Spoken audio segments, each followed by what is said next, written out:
Thanking the Lord for so much coming back once again, giving a great shout out to the YouTube family. Hope everybody's doing well. And actually, I want to give a shout out to my boy David in this video on another little video on production. And actually, I want to give a major shout out to Deshaun. I just got through looking at his video earlier, and I see many man you commented on it. Deshaun, this video called "Words of Wisdom," and he was speaking on latest technology and everything coming out. So I wanted to give him a shout out on that video he did also, because it was nothing but the truth. And David, I'm just gonna kind of pretty much tell you what I do, and because a lot of people do, they think it's all about any and every new thing that come out. And if you see what I would use when you was asking me on some of those tracks that I got on here, man, it ain't nothing but the Motif and Cubase. Because I found out what works for me. And I like new things, but I'm not so caught up and I gotta have this, I gotta have all that. I don't even use an MPC. And I use that regular ES6, Motif ES6, and I use Cubase LE5 in full. And I have a couple of Music Maker, discs. That's it. And people always be saying, well, what did you use? And see, it ain't about buying everything. See, it's a trick for them to get you to buy everything anyway, and I'm not knocking nobody. I said this when the Oasis came out. Y'all remember that keyboard, the Oasis, which supposed to be kind of like all the keyboards combined into one, and that joker was, I think, about $8,000 or $9,000, maybe a little more than that, maybe it was 10 grand. And I kept on checking it out at Guitar Center, but it wasn't a whole lot that I saw in it that the Motif and the Chord Triton didn't have in it. And when I started thinking about how many people that's wasting so much money on equipment, man, I tell you right now, bro, I can take you over some cash house. They got 7 to 8 keyboards, every piece of equipment that come out, and it's just sitting there. And they be amazed at what they listed at when I have my little track and coming on my little Cubase and my Motif. People laugh at that, but that's what I use, because the Motif have so much in it. And I don't even sequence on the Motif. I dump everything in the Cubase. I never even use my sequencer, because what's easier for me is to go straight in the Cubase, especially when you start using the vocals. So a lot of people are wasting money on the latest technology that come out. I'm going to say something. If you can learn to master the equipment that you have, because I'm going to tell you something, whether you use the Motif or a Chord or whatever, a Phantom, I guarantee you ain't went through that whole keyboard. I guarantee you will find some stuff in there that you ain't never even seen. And I always tell people, me and Mitty Man talked about this a while back. You have bought the equipment you got, now it's time for you. It's time for your equipment to make your money back, plus more. But your equipment ain't gonna make nothing back for you sitting down. It ain't. I know cats got all the money, man. They don't even know what to do when they buy them new keyboards and buy all the new technology, everything, and it just sit there. Some of it still wrapped in the plastic. That's wasting money. See, that's why I'm trying to learn how to make my own album cover. Man, that's why when I'm in this room or in the studio, man, that's why I can't have no distractions. It's too much stuff to focus on. And everybody think it's about the technology.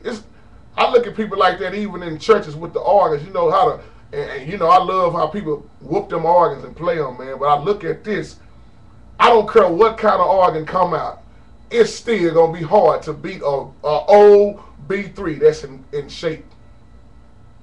Even when you go back to Ray Charles, you familiar with the Fender Rhodes. I don't care what keyboard come out, it is hard to mark the original sound of a Fender Rhodes. My pop still got his 88 Fender, and I tell you, I play a lot of different keyboards. I check them out to see how the Rhodes. It is amazing to me how they can get close, but when it comes to getting on that Fender Rhodes, see, one thing I tell musicians, if you learn how to play on heavy-weighted keys, you'll learn the right way. And I'm not knocking these plastic little old things out now, but if you learn on a Fender Rhodes, heavy-weighted keys, then when you get on these light-weighted keys, you'll see how fast you'll be moving. That's the trick I used to do all the time and still do. Because if you run on a heavyweight key, when you get on them lightweight keys, oh man, it's gonna be like you're gonna be like, man, am I even touching the keys? That's another reason. That's another way how you pick your speed up. So to the musicians and producers, that's what this video was for. And I agree 100% with you, Deshaun. That was words of wisdom because there's too many people wasting money. I believe Khalid Glover said that in his book, how a lot of people waste so much money just because something is new. But I'm gonna say this too. You find out what works best for you. That's just like your style of playing. Every musician or producer, they get to a point in life where they figure out what works best for them. They figure out what keys they like best to sing in. You have to figure out your style. That's the only way you're gonna have fun and really just learn your gift. You got to figure out what works best for you. The problem is there's too many people trying to play like somebody else, trying to sing like somebody else, trying to produce like somebody else. What worked for me might not work for Mitty Man. What worked for Mitty Man might not work for Hidden Cliff. You see my point? So what works for me is Cubase. I can run Cubase in Pro Tools, but I like Cubase better than Pro Tools, but that's just me. They both do the same thing. This is what people don't understand. All of this stuff is doing the same thing. It's doing the same thing. Though you might get better quality out of some of them, but they're all doing the same thing. I like that Roland Phantom. I think that Phantom is nice. But I love the core. I should have never got rid of my Korg Triton. And the difference that I've seen between the Motif and the Triton, man, they both are awesome. I should have never got rid of my Triton. Because some of the sounds I'm looking for in the Motif, they ain't there. But what I love about the Motif, when it comes down to them organs and they rolls, beautiful. But the accessories, to me, just my opinion, the Triton got them in many ways. There's some sounds on that Triton, man, it's just awesome. And then when you get to fooling with the Phantom, so after you start comparing each keyboard and you see the difference in them, you're going to have your favorite one. Mine just happened to be the Motif. I think Mitty Man's is the Korg Triton. Jamal Hartwell, he loved the Yamaha Motif. So my boy Mr. Pappy Pauls, he be working the mess out that Phantom. So everybody learn, they know what they like best. So you ain't got to get caught up in so much of this new stuff that's out there. If you got money to blow and you just want to blow it, hey, that's on you. I ain't here to tell no man how to spend their money. But I'm saying, in so many words, learn how to work with what you already got. People be underestimating the Triton. People be underestimating that Motif. It's some beauty in them keyboards. And I got the older one. Even when that new one come out, I seen the difference in them, but it's something about the ES6 and the ES7 to me. I'm in love with it. Because the real deal is, if you learn your craft, now I'm finna talk about playing wise. If you learn how to play and master it, we ain't gonna never master it, are we? But if you can get on that level where you trying to get, that's why your production sound good also. So a lot of people just put together crap. Everybody not gifted to record. That's why you have studio musicians and you have regular musicians. Some musicians can produce, some can't. Everybody don't have that ear for that. Everybody don't have that. That's why you hear stuff. See, me, I can hear this. I can hear the organ part. I can hear the drum beat. I can hear the bass.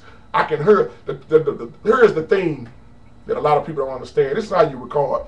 And I'm a nobody. The best way to record, when you start laying your tracks, you lay them down separate, first of all, on separate tracks. Because if you ain't got everything on separate tracks, how you gonna mix them? If you got the drums and the bass on one track, then when you bring the drums up, the bass gonna come up with it. You're not gonna get a clean mix.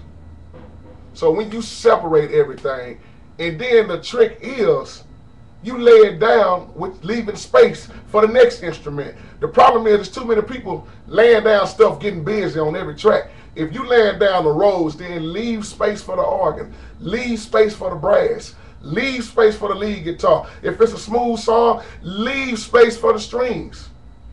See, you got to hear this stuff. I know it don't make sense to a lot of people, but I hear it in my head before I lay it down. I don't just jump on the keyboard and just throw something together.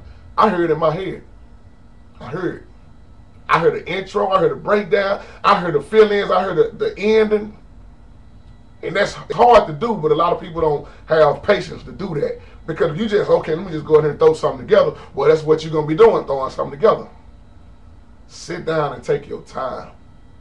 First thing I do is always make the drum beat first. That's what gets me to going. Somebody else, they might lay down the piano first, but me, I always lay down the beat because I go off of the feel. I hear that beat in my head. It might take me 2 hours or 3 hours to get that beat where I want to get it. But once I'm through with the beat, everything else lines up in place for me. And it runs smooth. But everything don't run smooth in this production, man. Some of this stuff give me a whole bunch of hell when I can't put it together like I want. But that's the thing of taking your time with it. So don't be so caught on, well, this thing coming out. If you see me, you'll see me with the same keyboard and the same software. And appreciate everybody with the comments on who they leave on these tracks. It's like when I did that for Orange Flavor, that's all Motif ES6. That's Motif in Cubase. That's it. And it ain't really mixed down or nothing. Appreciate y'all leaving those comments on that. So every track I got on here, that stuff ain't even mastered or nothing.